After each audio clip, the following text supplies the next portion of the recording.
Aujourd'hui, nous parlerons d'achat et de rénovation d'un bien immobilier en Italie.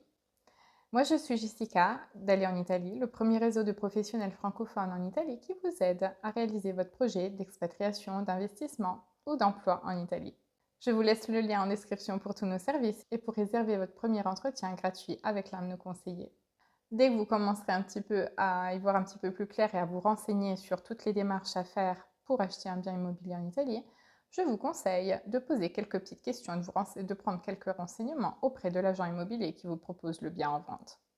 Tout d'abord, quand vous visitez une maison, il est important de savoir l'âge du toit et s'il y a eu des frais de rénovation qui ont été faits ou qui sont à faire dans les prochains mois, voire années, afin déjà de pouvoir anticiper les éventuels frais. Il faut regarder l'état de l'électricité, du gaz, de l'attachement au tout à l'égout, parce qu'en Italie, il y a toujours des surprises. Disons que nous avons déjà eu des biens où le tout à l'égout n'existait pas et où les eaux usées allaient finir directement dans les fleuves, où il n'y a pas le gaz de ville, où on fonctionne à bonbonne, ou alors l'électricité n'existe pas ou n'est pas aux normes. J'ai eu aussi des cas où je dormais dans des BNB avec une électricité apparente, donc avec les fils qui pendaient depuis l'extérieur. Donc c'est assez rigolo, mais quand vous vous retrouvez devant ce type de bien, ça fait toujours un peu peur. Demandez toujours si vous êtes face à un appartement, s'il y a des charges de copropriété en suspens.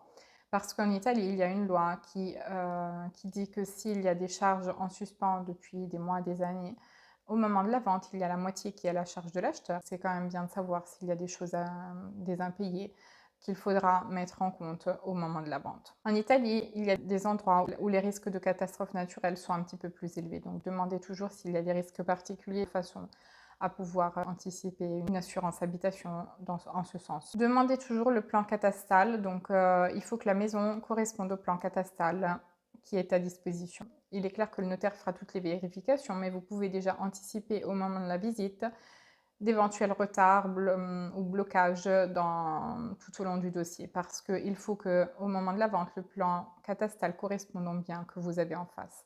Je raconte toujours dans tous les webinaires que nous organisons de façon gratuite tous les mois qu'au fur et à mesure des années, il n'a pas toujours été nécessaire de déclarer les changements, les travaux au sein de la mairie.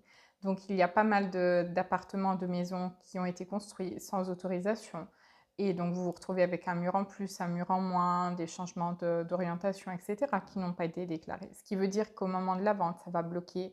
Et donc le notaire devra trouver un accord avec vous et avec le vendeur pour remettre en état du coup l'appartement ou la maison avant la vente, éventuellement déduire des frais pour que ce soit à votre charge, etc. etc. Donc c'est bien quand même d'anticiper ce type, disons, de cas, de façon à pouvoir comprendre si cela va bloquer, si vous allez avoir du retard, etc. dans le dossier, ou en tout cas si vous allez être embêté. Cela semble bête, mais demandez toujours ce qui est inclus dans la vente. En effet, on a eu deux cas différents. Donc, une maison qui avait tout le mobilier de l'ancien propriétaire qui restait du coup dans la maison, ce qui veut dire que l'acheteur a dû faire vider la maison, etc. Cela engendrait plus de 1000 € de coûts supplémentaires. Donc, il est clair qu'il est important de savoir ce qui est inclus ou ce qui n'est pas inclus. Dans un autre cas, nous avons eu le cas où Myriam, dans ses webinaires, le raconte toujours, où il y a eu un vendeur qui est venu récupérer la baignoire historique après la vente et donc du coup a laissé la salle de bain dans un état pitoyable avec des gros travaux à refaire puisque bon, elle était incrustée, donc enlever une baignoire c'était quand même assez compliqué. Donc il est clair que l'acheteur n'avait pas compris ce petit détail et s'est retrouvé sans la baignoire une fois avoir acheté la maison. Donc c'est quand même bien de le savoir à l'avance, donc pour éviter de vous retrouver dans des cas similaires.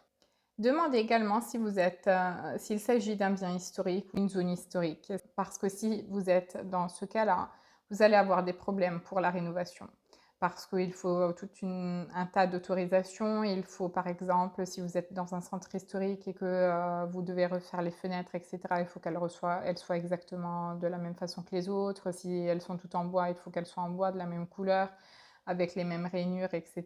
Donc c'est assez compliqué et ça risque d'engendrer des coûts supplémentaires. Donc demandez-le tout de suite s'il s'agit d'un bien historique, parce que vous serez bloqué même après dans les démarches. Il faudra demander pour quoi que ce soit, il faudra une autorisation et c'est pas dit qu'il vous l'accorde à chaque fois. Donc Essayons de se simplifier la vie lors de cet achat immobilier en Italie. Il y a des catégories catastales qui vous empêchent de pouvoir demander votre résidence dans cette maison-là, ou en tout cas de pouvoir y habiter à l'année. C'est le cas par exemple des catégories C2. Vous verrez beaucoup de cas où il y a une catégorie C2, des biens en vente. Donc généralement, ils sont plus ou moins au même prix que les autres appartements, les autres maisons. Le problème est que vous ne pouvez pas y résider. Donc attention à la catégorie catastale, parce que la C2 par exemple correspond à tout ce qui est cave, sous-sol, anciennes granges, etc., qui ont été finalement aménagées en appartements, mais qui ne permettent pas d'y vivre du coup tout le long de l'année.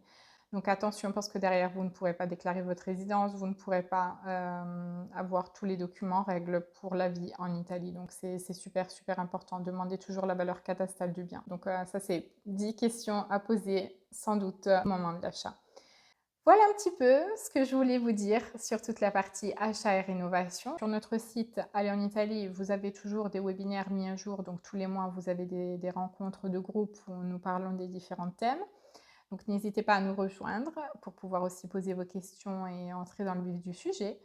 Et pour le reste, on se retrouve à la prochaine vidéo. À bientôt!